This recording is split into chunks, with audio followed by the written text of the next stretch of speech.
The carrier times Resolute times died at 0347 hours, and nobody on the command deck of Station Helios said a single word. They just watched the blip disappear. Admiral Yara Chen stood with her arms at her sides and her jaw locked shut, and she watched the last carrier group of Earth's 3rd Defense Fleet vanish from the tactical display, one ship at a time. It was not loud. It was not dramatic. It was just a light going out. And then another. And then 3 at once. And then silence, where a fleet of 62 ships used to breathe.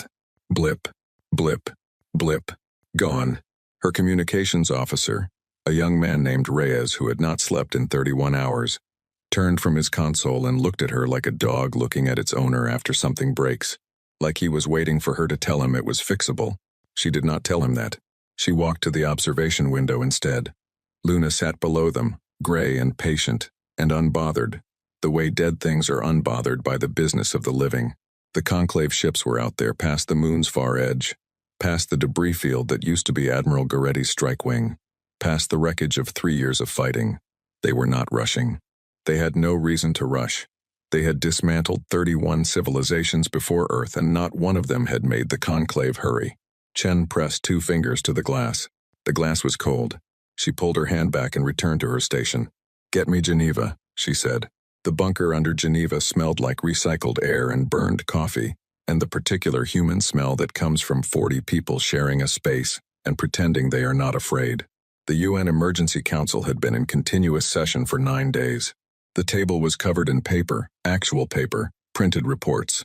Because 3 cyber strikes had taught everyone not to trust screens for anything important. Chen joined by transmission. Her face appeared on the wall screen, still in her duty uniform, still with the hollow look of someone who had just watched 62 ships become debris. Director Osei, who chaired the council, did not waste time. "The motion is on the table," he said. "Conditional surrender to the conclave, negotiated terms.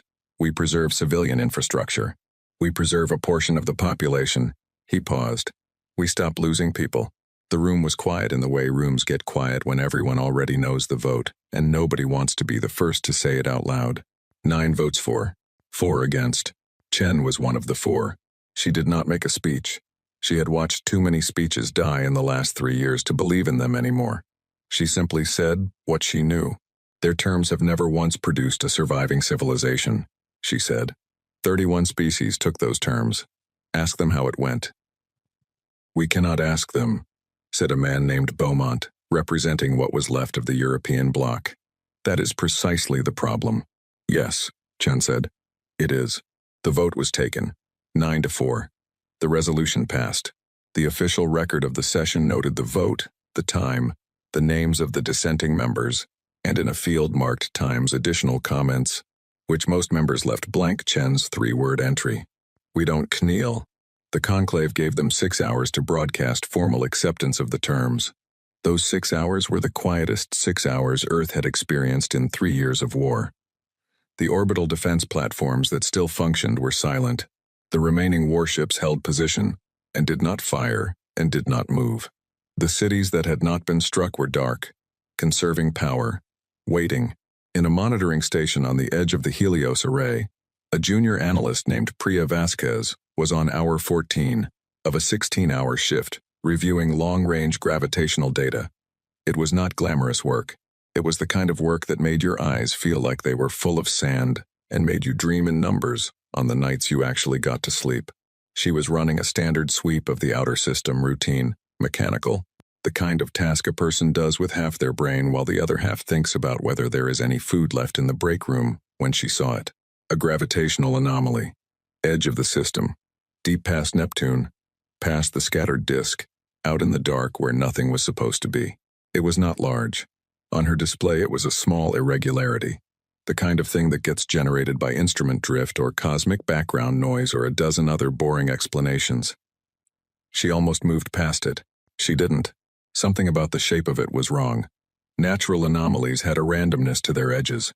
This one was too clean, too deliberate, like something very large was hiding behind a door that didn't quite fit its frame. She filed a report, flagged it priority medium, which was the highest she was authorized to flag anything without supervisor approval, and her supervisor was in the middle of the surrender transmission prep and had told her 14 times today not to interrupt unless something was on fire. She sent the report to the queue. The queue was 847 items long. She went back to her data. The Conclave Supreme Legate was named Vorsan, and he had done this 31 times. He stood on the command bridge of the carrier times Ascendant Principal times and looked at the tactical display of the Sol system and felt the particular mixture of efficiency and boredom that came from a task repeated without variation. The humans had been interesting, briefly. They had lasted 3 years longer than the projection models expected. Their tactics were unorthodox in ways that had required him to adapt twice, which was more than any previous species had managed. But they had reached the end. They always reached the end. His communications officer informed him that the 6 hours were nearly elapsed, and no formal acceptance had been transmitted. Vorsan noted this without expression. He had not expected acceptance. He had learned, over 31 iterations of this process, that some species needed the clock to fully expire before the weight of reality settled on them completely. It was a psychological mechanism. They needed to feel they had held on until the very last second. As if the second mattered, he gave them the full 6 hours, and then 30 minutes more, because he was not without patience. When the transmission came, it was not what he expected. It was not a capitulation. It started with a fishing village on the coast of Iceland, an old man standing in front of a camera someone had propped on a boat railing, the sea gray and heaving behind him. He spoke in a language the translator identified as Icelandic. He was not a politician. He was not a soldier. He was a man who had survived 3 years of war by being stubborn and who had something to say. He said no. The transmission cut to a classroom in Nairobi. A girl who could not have been older than 12 in a school uniform that was torn at the collar, her chin up, her eyes steady. She said no. A farmer in Vietnam, standing in a field that had been half burned and was already beginning to grow back. A mechanic in Detroit, with grease still on his hands. A grandmother in Mumbai who laughed when she said it, like it was the most obvious thing she had ever been asked. A retired general in São Paulo who sat in a plastic chair in what was left of his garden and said it with a smile that had no happiness in it whatsoever. No, no, no. The transmission had been stitched together by Earth's remaining communication relays over 4 hours. It had no single author. It had no organizing committee. It had no official government backing, because the official government had voted 9-4 for surrender.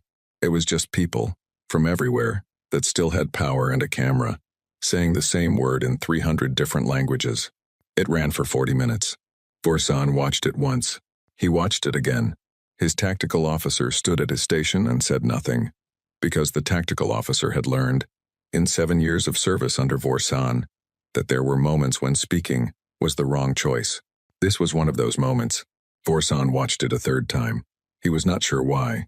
He told himself he was analyzing it for strategic content, for any sign of military posturing or hidden communication. That was not why he was watching it. The grandmother in Mumbai laughed again. He closed the file. Prepare bombardment coordinates, he said. Primary population centers first. Then, infrastructure. The tactical officer began the preparation sequence. At the edge of the Sol system, past Neptune, past the scattered disk, in the deep dark where Priya Vasquez's unread report sat in a queue of 847 items, the gravitational anomaly began to move. Chen was in her ready room when the bombardment order was confirmed by intelligence intercept. She was sitting at her desk with a cup of cold coffee and a report she was not reading, and the notification came through on her command screen, and she read it and set the coffee cup down very carefully, like she was afraid of spilling it, which was not something she was actually afraid of. She had known this was coming. She had said it in the bunker. She had put it in the official record. We don't kneel. The problem with not kneeling when someone is about to step on you is that you still get stepped on. She thought about that for a while. She thought about the 62 ships that were debris now. She thought about the pilots she had known by name, the ones she had promoted, the ones she had argued with at mission briefings, the ones who had been alive 72 hours ago. She thought about Admiral Goretti, who had gone out with his strike wing into a wall of conclave fire and bought Earth 11 days with his life and the lives of everyone who flew with him. 11 days. That was what it cost. She did not cry. She had cried in the early months of the war, when each loss still had its own shape. 3 years later, the losses had accumulated into something too large to cry at individually. It was like trying to cry at a mountain. She stood up. She went back to the command deck. "Status," she said. "Conclave Vanguard is repositioning into bombardment formation," Reyes said. 200 ships. Estimated first strike on Earth in 4 hours. 14 minutes. "Our assets?" Reyes looked at his screen like he was hoping it would say something different than it had 5 minutes ago. It didn't. 3 frigates. Katun, São Paulo, Endurance. Carrier times Honshu, operational at 40%. 11 repurposed mining vessels with railguns fitted. He paused. "And us." Station Helios was a command and monitoring platform, not a warship. It had point defense systems and 2 missile banks that were down to 30% capacity. 14. Chen said. 14, Reyes confirmed. Against 200. She stood at her station and looked at the tactical display. The conclave formation was clean, professional, arranged with the kind of precision that comes from doing something so many times it becomes muscle memory. They had done this 31 times. They knew exactly how it went. Behind her, a secondary alert chimed on a low-priority monitoring screen. An automated update from the outer system sensor array. Flag escalating a report that had been sitting in a queue. Nobody looked at it. Chen leaned over the tactical display and traced the conclave formation with one finger, not touching the screen, just following the shape of it. 200 ships. She had 14. She thought about the fishing village in Iceland, the old man in the gray sea, the 12-year-old in the torn uniform. She straightened up. "All hands," she said, into the ship-wide channel. Her voice was level in the way water is level, not because nothing is underneath, but because everything underneath has found its balance. The conclave is moving to begin orbital bombardment of Earth. We have 14 functional assets in 4 hours. I am not going to tell you we can win this. I am going to tell you we are going out there." She paused. "That's all." She clicked off the channel. Reyes was looking at her. She looked back at him. "Plot intercept courses," she said. "All assets." At the edge of the Sol system, the gravitational anomaly was moving at a speed that should not have been possible for anything with mass. It was moving the way a stone moves when it has been held for a very long time and finally released. It was moving like it had somewhere to be. Priya Vasquez's unread report item, 211 of 847 inches. The queue, still unread, still waiting, had a subject line that said, in plain technical language, that a gravitational signature of unknown origin and significant mass was accelerating toward the inner system. The queue had 636 items ahead of it. Nobody read it. Outside, the conclave fleet kept moving, and in the dark between the stars, something old and patient and full of a debt that had been building for 40,000 years came burning toward the Sunday. The frigate times Katun times launched from its dock at Station Helios 18 minutes after Chen gave the order, and its captain, a stocky Pakistani woman named Fatima Raza, who had been a cargo hauler before the war, and a warship commander for 2 years and 6 months and 4 days, watched the station fall away behind her and thought about rice. Specifically, she thought about her mother's rice, the way it smelled, the particular pressure of steam lifting the lid of the pot in the kitchen of the apartment in Karachi that was probably rubble now. She didn't know. She hadn't been able to reach her family in 6 weeks. The communication networks in that region were gone, or jammed, or both. She thought about the rice because she was terrified, and thinking about the rice was better than thinking about the 200 ships waiting for her at the edge of the inner system. "All stations ready," her tactical officer reported. "Good," Raza said. The times, Katun times, moved. Chen watched them go from the command deck of Station Helios. The 14 ships spread out from their docks and holding positions in a pattern that looked, on the tactical display, less like a battle formation and more like 14 things that had decided to walk towards something very large and very dangerous, because the alternative was standing still and watching it arrive, which was not, strictly speaking, wrong. "Time to contact?" she asked. "At current approach velocity, 3 hours, 40 minutes, Reyes said. She nodded. The mining vessels were the slowest.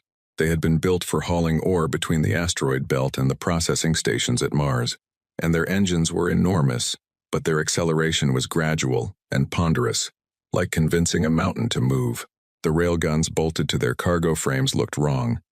The way a weapon always looks wrong attached to something that was built to carry, and not to fight. Their crews were miners and engineers and cargo workers.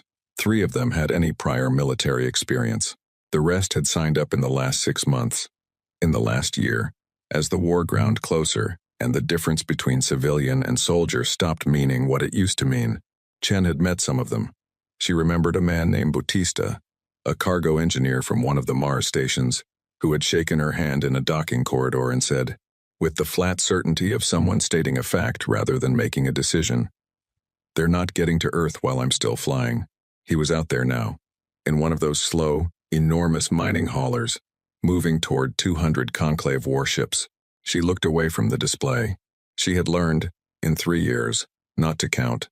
The Conclave Vanguard detected the incoming Earth forces with no particular concern. Vorsan's tactical officer reported the intercept course of the 14 remaining human assets, listed their classifications, and projected the engagement outcome in numbers that were effectively 0 on any scale the Conclave used to measure military significance. Vorsan gave the report the attention it deserved, which was very little. He was more interested in the bombardment schedule. The preliminary targeting had been completed by his strategic team primary nodes first, the industrial and communications centers, the network hubs, the largest population concentrations, not because the Conclave was cruel. Cruelty implied an interest in suffering. The Conclave was efficient. The targeting was efficient. The result would be efficient. 31 times, this sequence had produced the intended outcome. A species with enough residual population and infrastructure to be resettled and processed, stripped of the specific characteristics that made them dangerous, and folded into the Conclave's resource network. It was, in its way, a kind of mercy. The species survived. In pieces, in quiet, in service, but they survived. Vorsan told himself this regularly. He had told himself this 31 times. He believed it. First bombardment wave in 2 hours. His tactical officer reported. Proceed on schedule, Vorsan said. Chen's 14 ships hit the outer edge of the Conclave formation at a range that made no sense tactically, because the only tactic that made any sense was impossible. So there was no reason to observe normal tactical caution. The Khatoon Times fired first. Her missiles were a type the Conclave had seen many times in the previous 3 years and had developed countermeasures for 18 months ago. But they were what she had, so she fired them, and some of them got through and struck the hull of a Conclave destroyer. And the destroyer listed and vented atmosphere, and did not explode but began to drift. One ship, drifting. The Conclave responded with the minimum force required. That was the thing that Chen's tactical officers noted in their logs. Later, those who survived to write logs. The Conclave did not get angry. It did not escalate beyond what was necessary. It simply applied the required pressure to remove the obstacle, the way you apply pressure to a splinter. The frigate Times Endurance Times took 3 direct hits within the first 11 minutes and went dark. The mining hauler Times Bautista's Pride Times Bautista had named it that himself. The original registry name was something corporate and forgettable. Punched a railgun slug through the side of a Conclave cruiser at range, and then took a beam weapon, hit amidships, and broke apart into 5 large pieces and a cloud of smaller ones. Chen watched this on her display. She did not look away. There was a thing she did, in moments like this, that she had never told anyone about. She said the name of the ship in her head, not the registry number, the name. Endurance. Bautista's Pride. She said it once, silent, and then she kept working. It was not a prayer exactly. It was more like a receipt, like she was keeping a record that she would carry somewhere, and she was not sure where, but she was keeping it. Endurance. Bautista's Pride. The Dea. They're punching through us, Rhea said. The formation is. I see it, Chen said. The Conclave formation had separated. Most of the fleet was now engaged with Chen's 14 ships contained them, was the better word. The way you contain something small and annoying, while the important work continues elsewhere. 20 ships had broken off and were already inside Earth's orbital space, running the bombardment approach. They're beginning their run, her tactical officer said. The voice was professional. The hands on the console were shaking. Chen watched the 20 ships accelerate toward Earth. She had 43 years of memory packed into a body that weighed 61 kilograms and had not slept in 22 hours. and all 43 years of it were screaming at her to do something. Anything. Something. She had nothing left to do. The first bombardment strike hit the eastern Pacific coast of North America at 0619 hours. The strike was not nuclear. The Conclave did not use nuclear weapons. What they used was worse in the ways that mattered. It was surgical, it was quiet, and it left the infrastructure standing. The infrastructure was useful. It was the people that needed to be reduced to manageable numbers. Chen did not watch the strike on the surface camera feeds. She kept her eyes on the tactical display. "Keep firing," she said, to every ship still capable of firing. "Keep moving." It was a sensor operator on the damaged carrier times Honshu, times who finally read Priya Vasquez's report. His name was Cho, and he was reading it for the wrong reason. He had pulled up the long-range sensor queue looking for something, anything, that might be usable, some debris field or gravitational quirk that might provide cover for the times Honshu's times approach. And he was scrolling through items at speed because there was no time, and he almost scrolled past it. He stopped. He read it again. He read it a third time, and his hands stopped moving, and he sat very still in the way. People sit very still when something has happened to the part of their brain that manages movement. The gravitational anomaly Vasquez had flagged 14 hours ago was no longer at the edge of the system. It was past Jupiter. It was moving at a velocity that his instruments registered as impossible. Because it was. The instruments were not wrong. Something with a gravitational signature equivalent to approximately 2 million metric tons of mass was moving through the inner system at a speed that violated several things Cho had been taught were not violable. He looked at the shape of the signature again. Not an asteroid. Asteroids didn't move like this. They didn't decelerate.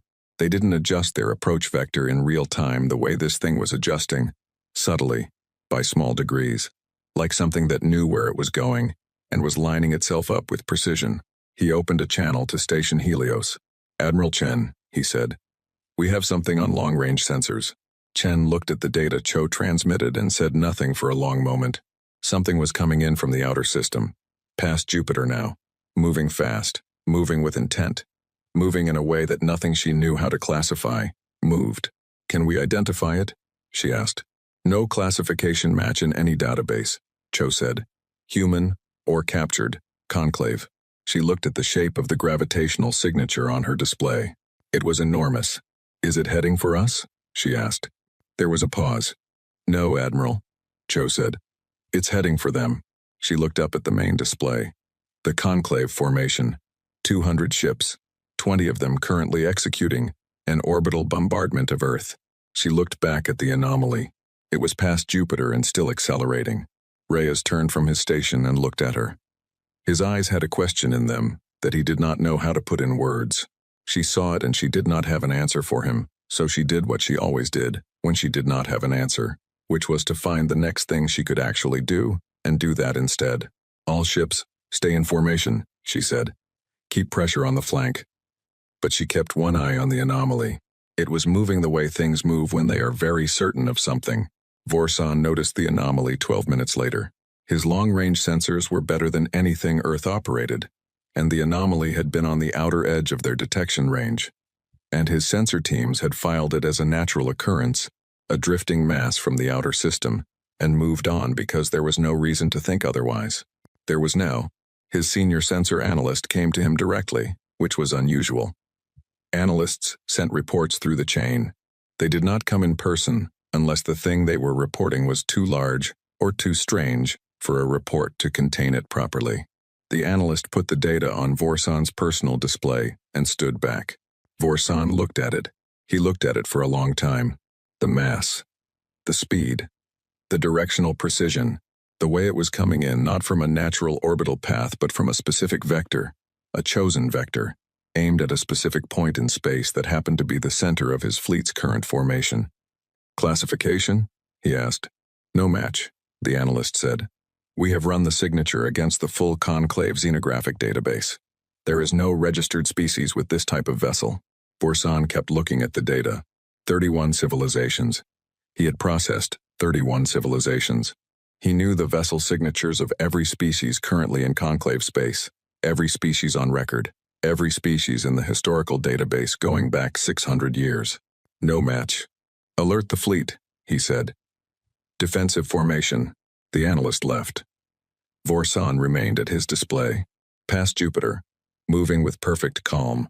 Something that had no name in any database the Conclave had ever compiled came toward them through the dark. It did not slow down. It did not signal. It did not do anything except move, steady and enormous, and absolutely certain, like something that had been waiting a very long time and was done waiting. Vorsan had a feeling he did not have a name for. He had never needed a name for it before. In 31 engagements, across 200 years of personal command experience, in every military situation he had ever navigated, he had never once felt what he felt now, looking at that display, watching that thing come. He felt it then. He told himself it was tactical uncertainty. He was a very experienced commander. He knew he was lying. It came out of FTL wrong. There was no deceleration burn, no transition wake, no energy signature, of the kind that every spacefaring species produces when they drop from faster-than-light travel into normal space, the specific electromagnetic fingerprint of a drive system bleeding off its accumulated energy. Every ship Chen had ever seen come out of FTL looked the same at the moment of arrival. A flash, a shimmer on the sensor array, a brief bloom of heat and radiation that faded as the drive cycled down. This was not that. One moment there was nothing between Earth and the Conclave Vanguard, except vacuum and debris. Then there was something. It did not arrive. That was the word Cho used later, in his after-action report, and then crossed out.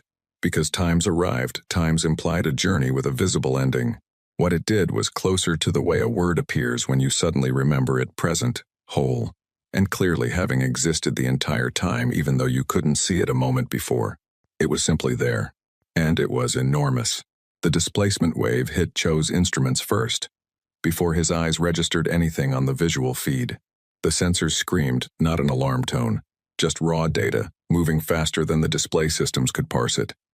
Numbers cascading across his screens, gravitational readings, mass readings, EM readings, all of them spiking to the top of their measurement range and holding there.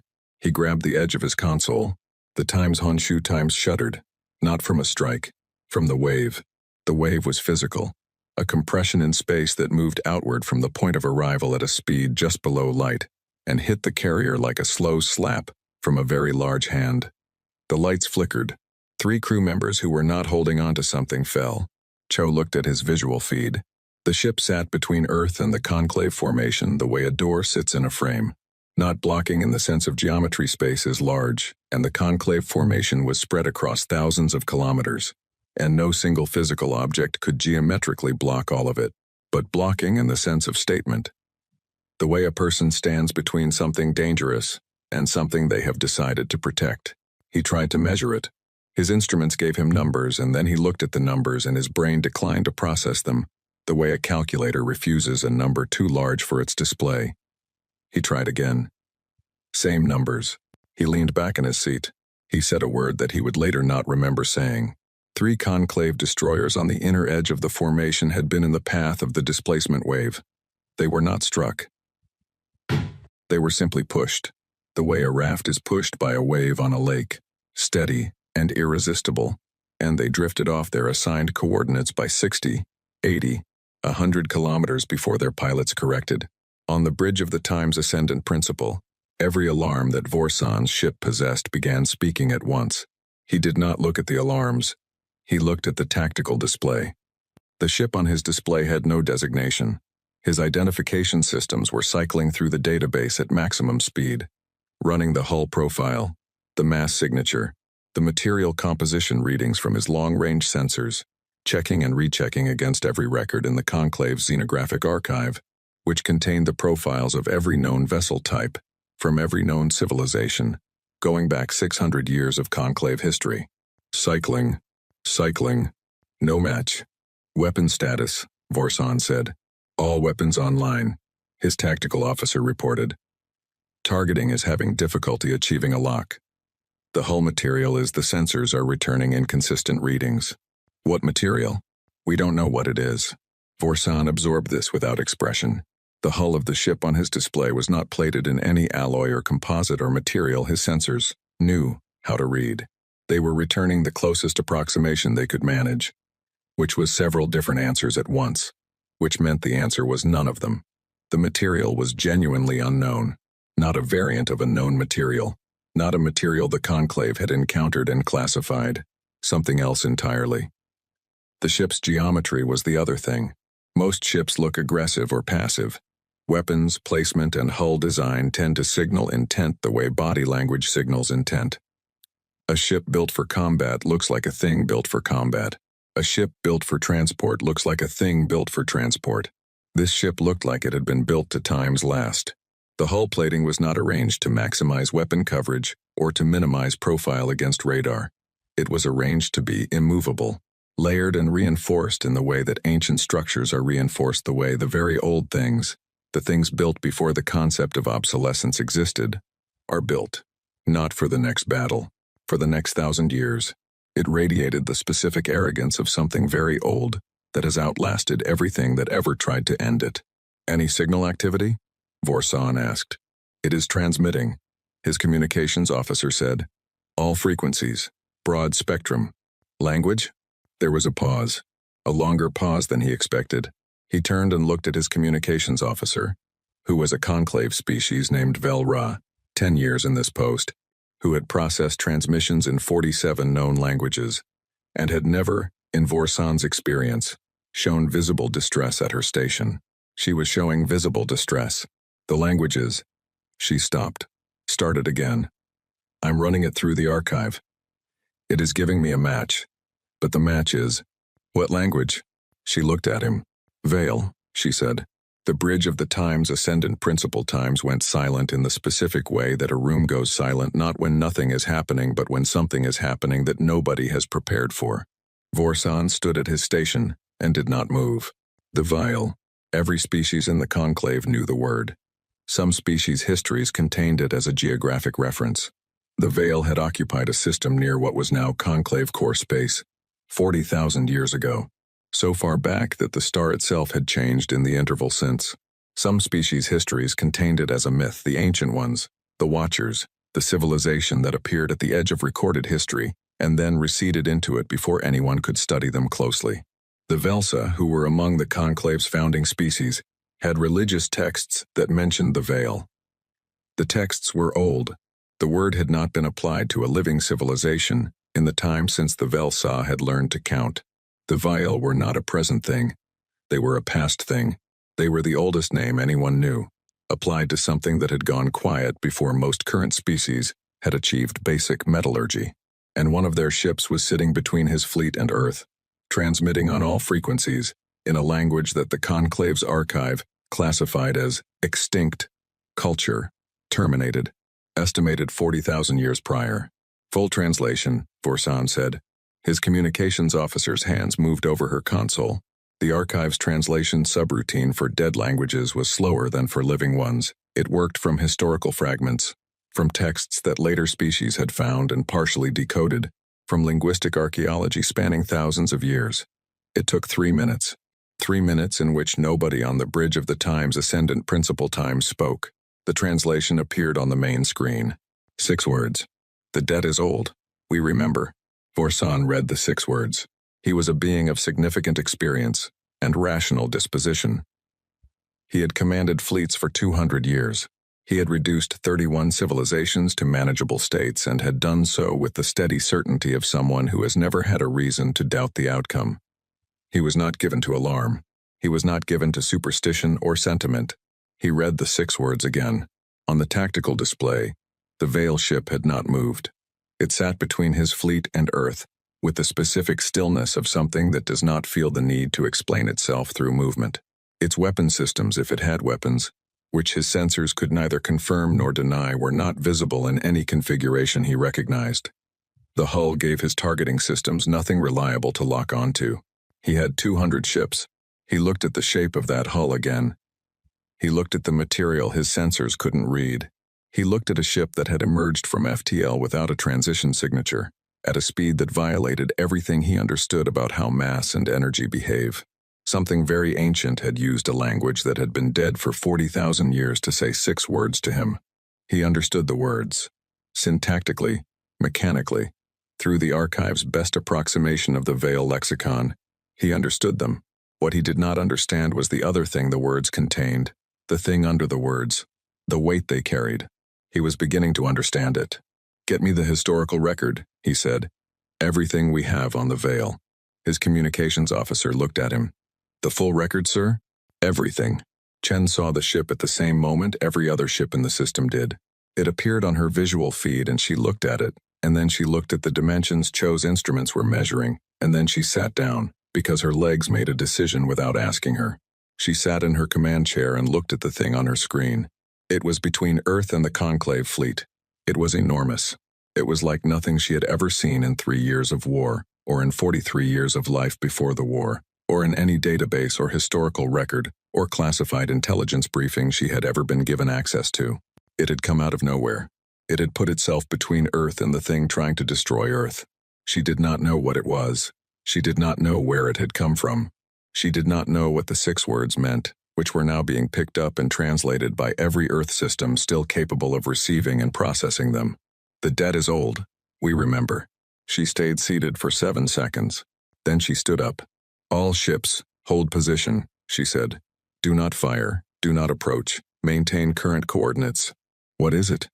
Reyes asked, which was the question everyone was asking, which was the only question anyone had, which had no answer. "I don't know," she said. She watched the screen. The Conclave fleet had stopped moving. The 20 ships running the bombardment approach had halted.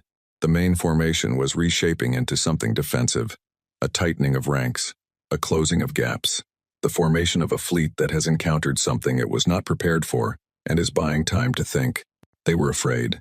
Chen watched the greatest military force she had ever seen in 3 years of war rearrange itself out of fear of one ship. She thought about what that meant. She looked at the Veil ship on her screen, at the weight of it, at the age of it, at the way it simply sat there, between Earth and the thing that wanted to end Earth, with no particular urgency, as if it had been heading for this exact moment for a very long time, and had known, the entire time, that it would arrive. "Get me a translation team," she said. "I want to know what language that is, and I want to know what those 6 words mean." The translation came back in 11 minutes. The language was Veil. The record classified it as extinct. Every cultural reference her database could find listed the Veil as a civilization that had gone silent 40,000 years ago. One of the oldest civilizations in the accessible region of the galaxy, a thing of myth and historical speculation, and religious reference in at least 9 living cultures. The 6 words meant what they meant. "The debt is old, we remember." Chen read the translation. She read it again. She was not a person who made large leaps without evidence. She was an admiral. She operated on data and probability and tactical assessment. She had spent 3 years making decisions based on what was in front of her and what she could calculate. She looked at the ship on her screen. She made a leap. Something had come.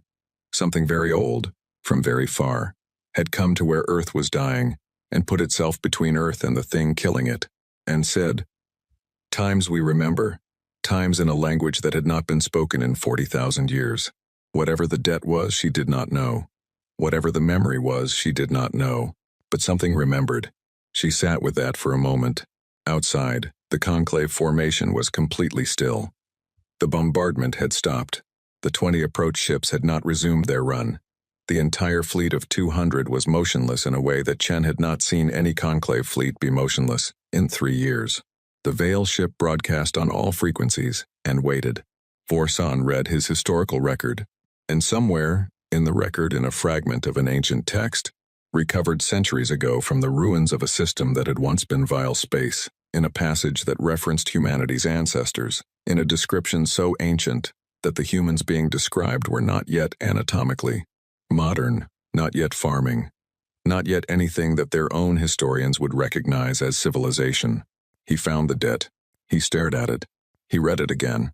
He was quiet for a very long time. When his tactical officer asked him for the order to engage the unknown vessel, Vorsan did not answer immediately. He stood at his station with the historical record open on his display and the 6 words sitting next to it like a hand placed on a table.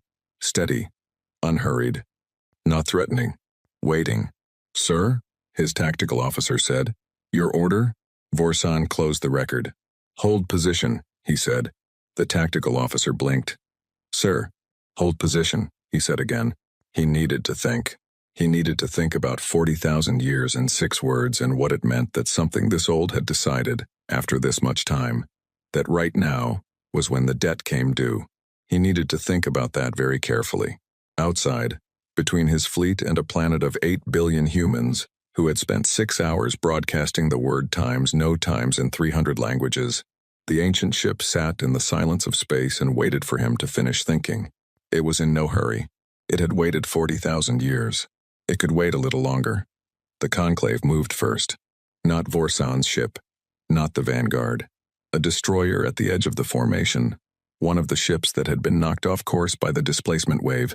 A young commander whose name would not survive in any record of these events made a decision that Vorsan had not authorized, based on a calculation that was not wrong by Conclave standards, which said that an unknown vessel, regardless of its signal, represented an obstacle to a sanctioned operation, and obstacles were removed. The destroyer fired. The beam weapon struck the Veil ship's hull. Or it tried to. Chen watched it happen on her screen. Watched the beam go out. Watched it reach the Veil ship's hull. Watched it do something. Dissipate was the closest word. Not reflect. Not absorb.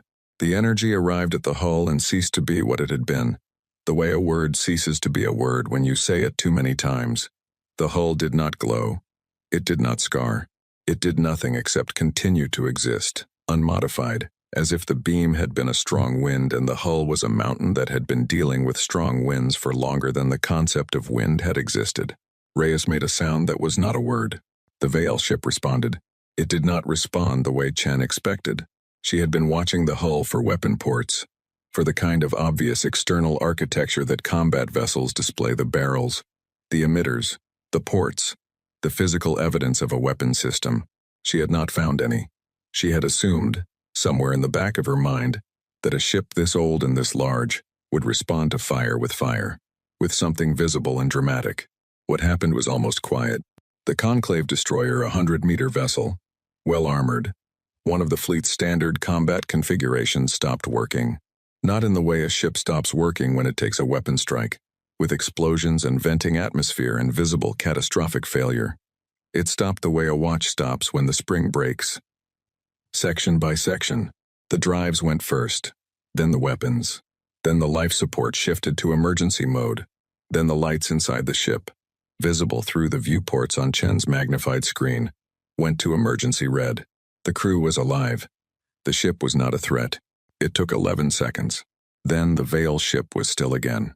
Vorsan watched the destroyer drift on his display and felt something move through his command staff, not panic, because Conclave military culture did not permit panic, but the precursor to panic, the specific silence that precedes it, the moment when every experienced person in a room understands simultaneously that the parameters of the situation have changed in a way that the existing doctrine does not address. The Veil ship had disabled a combat vessel in 11 seconds, without visible weapons. Without any apparent effort, the destroyer's crew was alive. He confirmed this with sensors, life signs stable, ship systems in emergency mode, crew contained and unharmed. He noted this, filed it somewhere in his thinking. The Veil had chosen to incapacitate and not destroy. He thought about what that meant. The historical record was still open on his secondary display. He had been reading it in fragments for the past 22 minutes.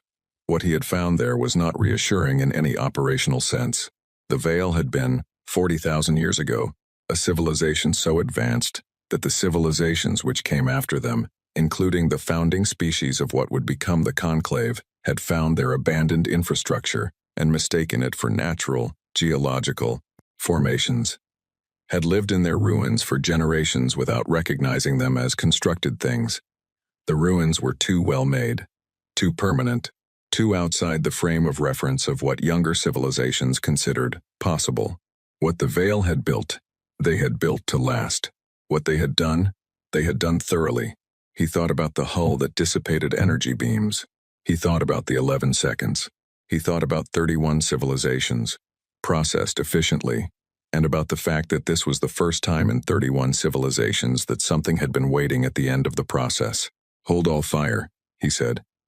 "That is a fleet-wide order. Nothing fires without my specific command." He opened a direct channel to the ship that had fired. The exchange was brief. He then opened a fleet-wide channel and said, in the specific tone he used for orders that were not to be questioned, that the next unauthorized weapons discharge would be treated as a dereliction of command. He closed the channel. He looked at the Veil ship on his display. It had not moved. It had not fired again. It had disabled one ship, responded to exactly the threat presented, and returned to stillness. He thought about that.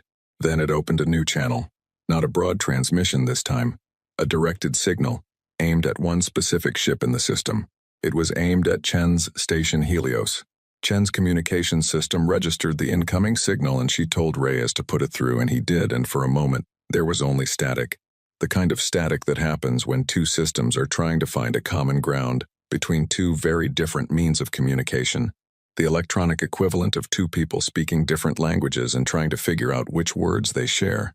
Then a voice. It did not sound the way she expected. She had not known what to expect. But she had some instinctive, human assumption about what an ancient alien would sound like. Something grand or overwhelming or fundamentally non-human in its resonance. The voice that came through the channel was none of those things. It was an old voice, in the way a person's voice gets old, quieter than it once was, considered, choosing each word the way you choose where to step on uncertain ground. It was speaking in something that was not quite her language but was built from it, assembled from it, as if the speaker had spent time studying it and was using it carefully. The voice said, "We apologize for the difficulty with translation. We have been preparing for this communication for some time. We ask for Admiral Chen." 1. Reyes looked at her. She looked at him. "This is Chen," she said. Pose? "We know who you are," the voice said. "We have known since your first broadcast. Your ancestors had that same quality. The certainty. The way of not looking away." Chen said nothing. "We would like to come aboard your station," the voice said. "We need to tell you something. Not about the battle. About why we are here." The shuttle that came from the Veil ship was small. Smaller than she expected. It moved through the debris field of 3 years of war, with the careful precision of something that had been navigating for a very long time, and was practiced at finding the path through things. It docked at Helios's secondary bay. Chen was there when the hatch opened. She had 3 armed officers behind her, and she had kept her sidearm holstered because whoever or whatever came through that hatch, a holstered sidearm was a better statement than a drawn one. The being who came through was not what she expected. She had expected large. Ancient things tended, in her experience, to have the scale of the age they carried.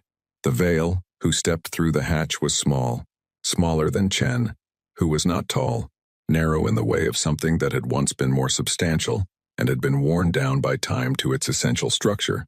Its coloring was pale in a way that suggested a physiology adapted to low light, or perhaps simply to a very long time in space. Its eyes were large and very dark, and they moved around the bay with the alert, measuring look of something that was used to reading environments quickly. Its face was old was not the word. Finished times was the word. The way a stone is finished by a long river. All the excess worn away, and only the particular shape that it always was left behind. It moved through the bay and stood in front of Chen. It said something. Then it seemed to remember itself, and found the words in her language. "I am the last formal voice of the Veil," it said. "There are others of us. Not many. 300 on the ship. We are not a civilization anymore. We are the last thing a civilization becomes, when everything else is done." Chen held its gaze. "You put yourself between us and the conclave," she said. "Before I ask you anything else, I need to know why."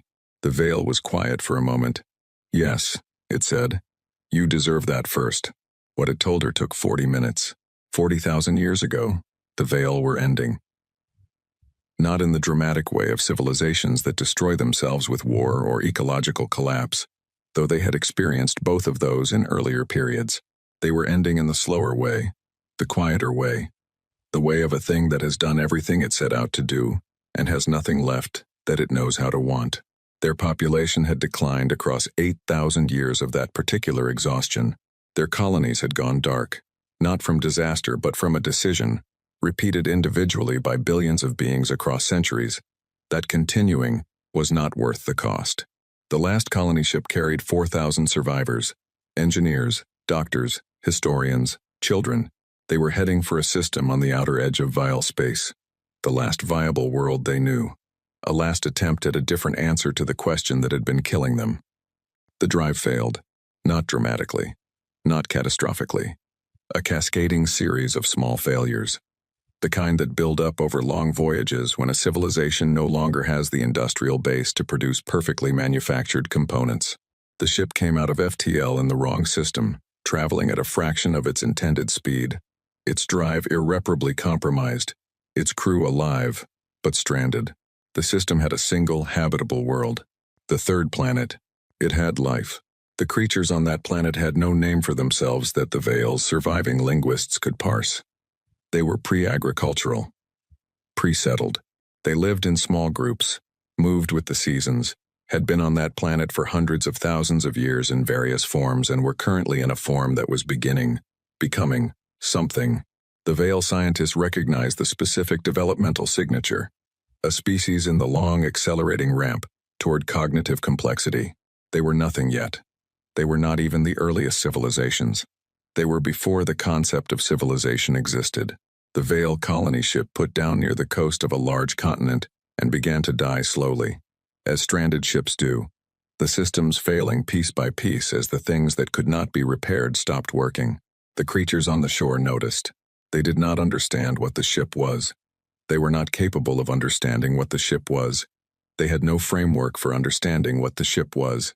A thing had fallen from the sky, and it was large, and it made sounds, and it was dying, and they did not have the concept of alien, or spacecraft, or civilization, and they approached it the way they approached every large, unknown thing, which was carefully, and together, and with the particular caution of something that has learned that the world is full of dangerous things, and the best way to survive them is not to face them alone.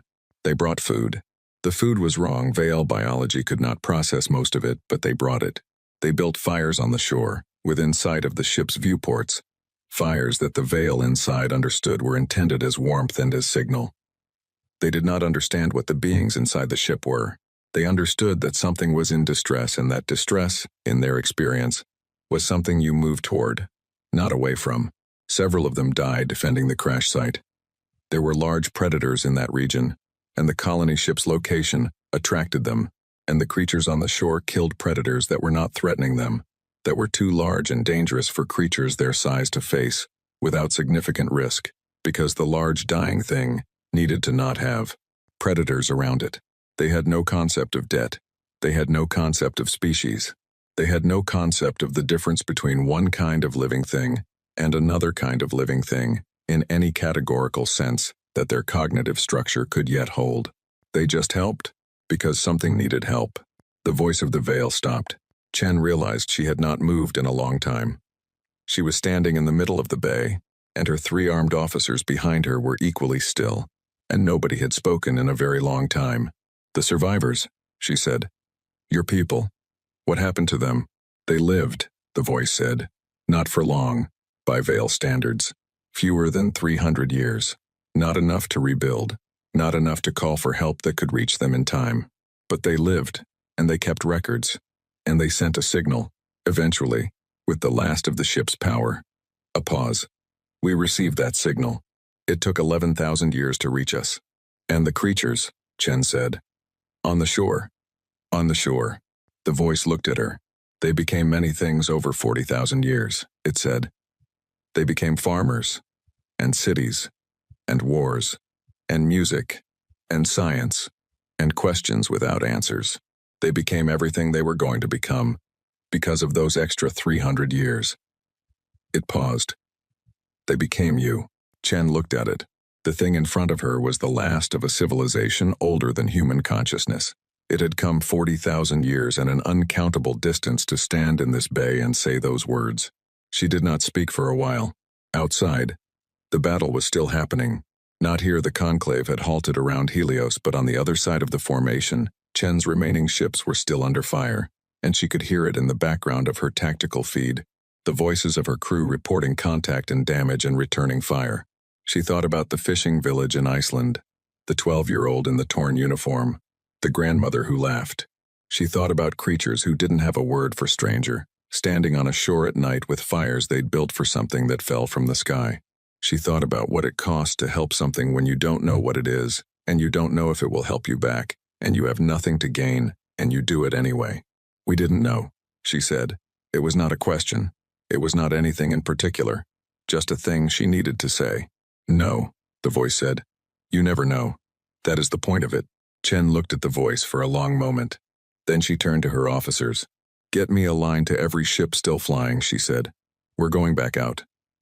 The second phase of the battle was different from the first. Not because the numbers were better. The numbers were not better. Chen still had 14 ships, minus the 2 that had been destroyed and the 3 that were now non-combat capable due to damage, which left 9, plus the Veil ship, which was in a category she had no prior experience with and no tactical doctrine to address. Against 200, the numbers were still not a conversation anyone would call hopeful. What was different was the Conclave. They were not fighting the way they had been fighting before. Before the Veil ship arrived, the Conclave had moved through Chen's fleet with the methodical ease of something removing a minor obstruction, deliberate, professional, unconcerned, the kind of efficiency that comes from certainty.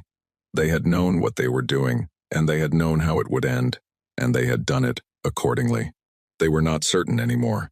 The Veil ship moved through the formation the way water moves through rock, not destroying, not pressing through by force, but finding the places that were already open and going there, turning the fleet's own careful geometry against it.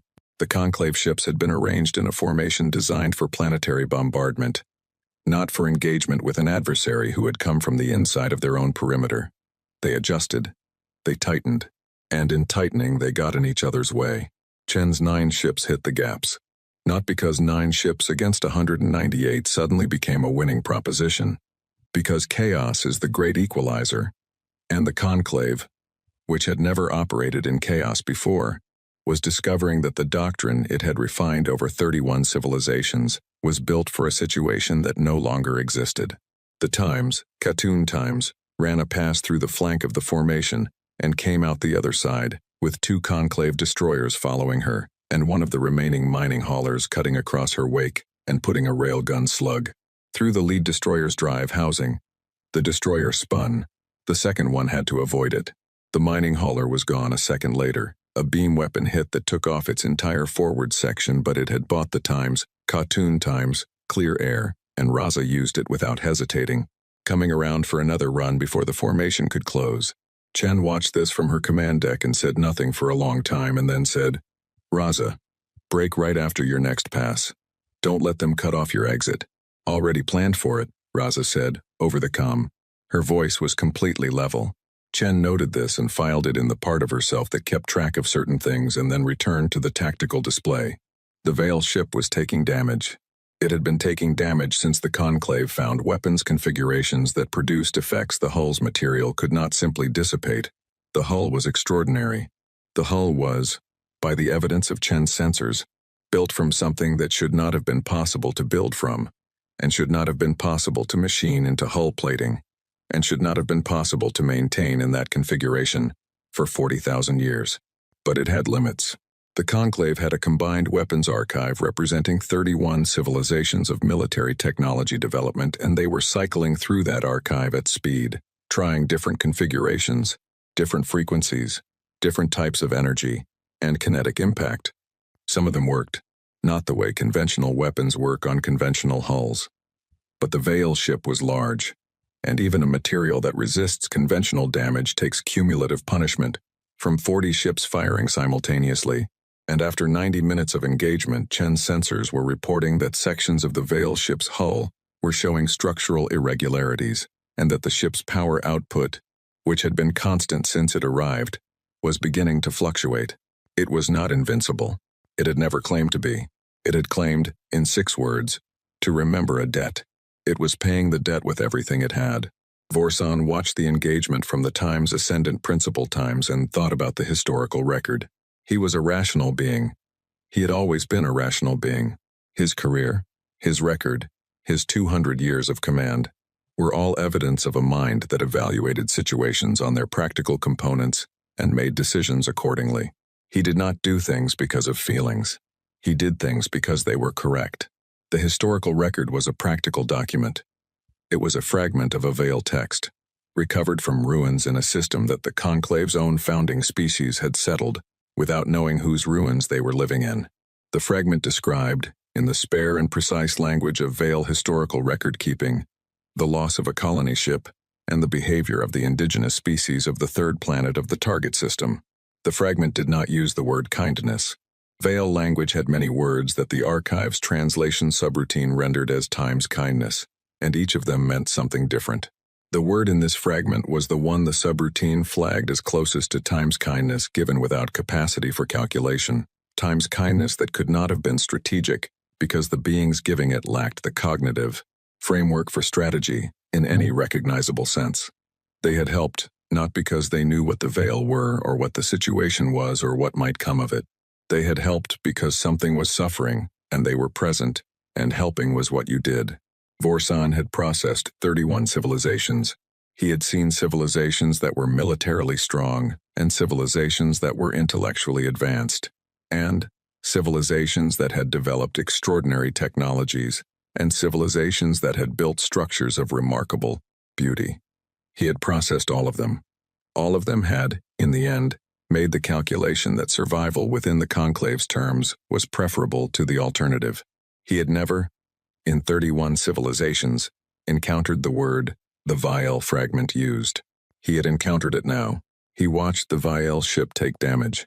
He watched 300 beings spend themselves to pay a debt that no living human had incurred, and no living Veil had experienced, and that had accumulated across 40,000 years of silence, patient as the dark between stars.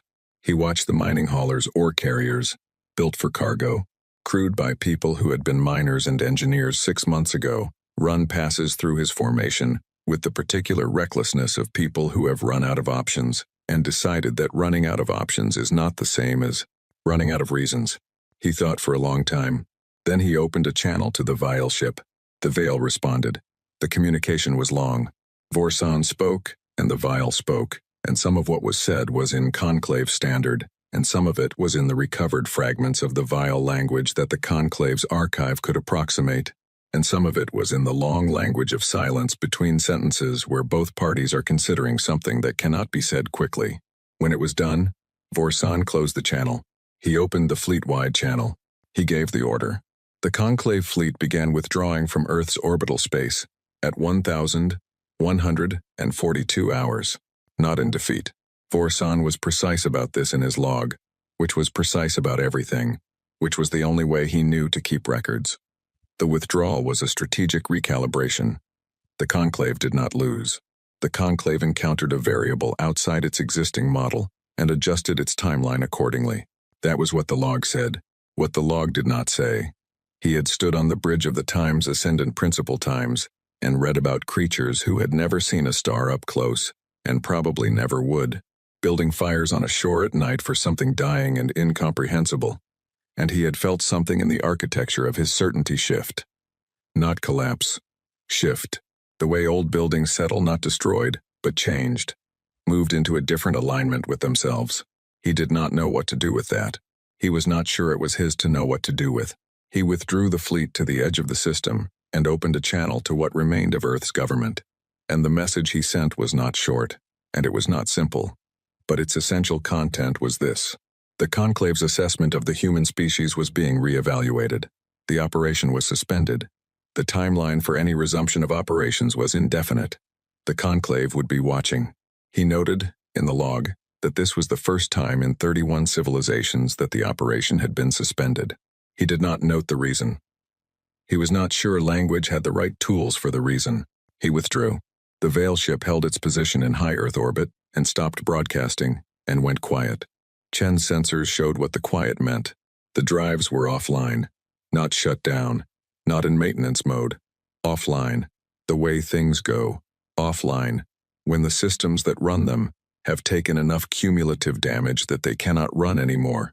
The hull that extraordinary, impossible hull had held. It was scarred in ways her instruments registered as significant structural damage in multiple sections. The ship was intact. The ship was not going anywhere. She could see the lights inside the viewports. Emergency power, red and low. 300 beings. The last of something 40,000 years old. They had spent everything they had spent 40,000 years preparing, and they were sitting in high orbit above a planet they had come impossibly far to defend, and they were alive, and they were going nowhere. Chen sat in her command chair for a long time. The command deck was quiet. Reyes was running damage assessments. Her remaining tactical officers were working through the procedural aftermath of an engagement, the administrative work of survival accounting for ships, for crew, for what still functioned and what needed repair. Nobody was speaking unless they needed to speak about something specific. The planet below was she didn't look at the surface feeds. She knew what was down there. She knew what the bombardment had done to the places it had hit. She would look at that later. She would look at it for a long time and it would cost her something and she would pay that cost because it was hers to pay. Not now. Now she looked at the vile ship on her screen. She thought about what the voice had told her. About creatures on a shore building fires for something they couldn't name. She thought about the 12-year-old in the torn uniform. She thought about the old man in Iceland, standing in front of a camera with the gray sea behind him saying no, in a language that predated every nation on Earth. She thought about what it costs to help something when you don't know what it is. She picked up the comm. "Get me a channel to the Veil ship," she said. When the channel opened, she didn't ask for the voice. She didn't run through protocol or identification or any of the formal apparatus of first contact that the UN had spent 3 years building a handbook for, in case it was ever needed, which she had never read because she had been too busy with the war. She just talked. She said that she understood the ship was damaged. She said she understood that the 300 people on it had nowhere to go. She said she understood that they were the last of something, and that the last of something needs a place to be, and that a place to be was something Earth had, even now, even damaged, even carrying the weight of everything the last 3 years had cost. She said it wasn't a diplomatic offer. She said it wasn't a strategic alliance or a mutual defense pact or anything the handbook would have a section for. She said it was an invitation. She said, "Come down. There's room." The channel was quiet for a long time after that. She waited. She was not a patient person by nature. She had never pretended to be. She moved fast and decided quickly and did not like the feeling of waiting for something she could not control. She had learned patience the way most people in her profession learned it, by having it extracted from her over time until what was left was not exactly patience but its harder cousin. The ability to hold still when holding still was the right thing. She held still. The response came. The voice said, "We know. We have always known that about you." The channel stayed open a moment longer. Then the Veil ship, scarred and dark, its drives cold, its hull bearing the evidence of the last thing it had done, began to move, slowly, by degrees, the way a very tired thing moves when it still has one more thing to do. It began its descent. Chen watched it come down on the external cameras. It came in over the Pacific, low and slow, nothing like the way it had arrived in the system. No violence, no displacement wave, no dramatic entry. Just a very large and very old thing choosing, after a very long time, to stop moving and be somewhere. It picked a site on the coast, the sensors said, Northern California, a stretch of coastline that the bombardment had not reached, that was still green and cold and edged with the sea. She thought about the shore, the fires. She thought about whether the voice had picked that site because the Veil record said it was near where the colony ship had come down 40,000 years ago. She thought the voice probably had. The ship settled. It did not crash. It was too deliberate for crash, too intentional. It settled, the way something settles when it has found the thing it was moving toward and is done moving. The dust it raised along the coast was visible from orbit for 20 minutes. Then it was still. Chen watched the cameras for a while after that. The war was not over. She understood this with the part of her mind that never stopped working. The conclave was at the edge of the system, withdrawing but not gone, watching but not finished. The suspension was not a peace. It was a pause. There would be more meetings, more decisions, more nights on this command deck staring at a tactical display and making choices that cost things she couldn't afford to spend.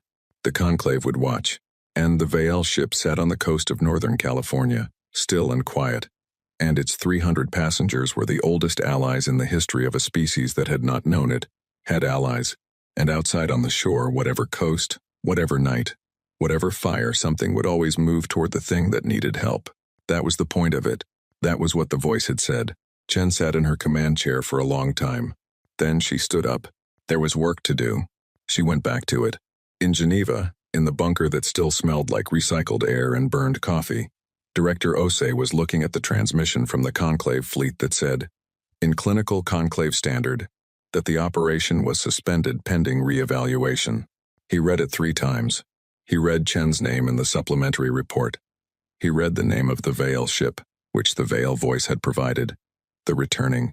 He read the casualty figures for Earth's fleet engagement, and then he stopped reading for a while. He thought about the 9-4 vote. He thought about the 3 words in the Times additional comments Times field. We don't kneel. He closed the report.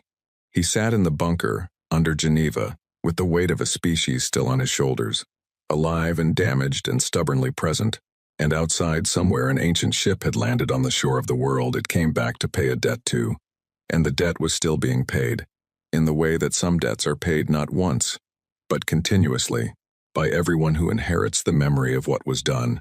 He opened a new document. At the top of it he typed, Redesignation of Earth's diplomatic status pending first contact protocol with the Veil. He stopped. He deleted the line. He thought about creatures on a shore at night, building fires for something dying, with no framework for understanding what they were doing or why, just the simple animal certainty that something needed help, and they were there, and help was what you did.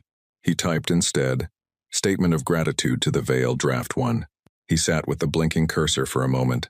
Then he began to write. Outside, somewhere on a California coast, 300 of the oldest people in the galaxy stepped out of their ship for the first time in a journey that had taken 40,000 years, and put their feet on the ground of the world that had sent them here, and breathed the air of the place where the debt began. The sea was there. It was cold and gray and entirely unbothered by history. It sounded exactly the same as it always had.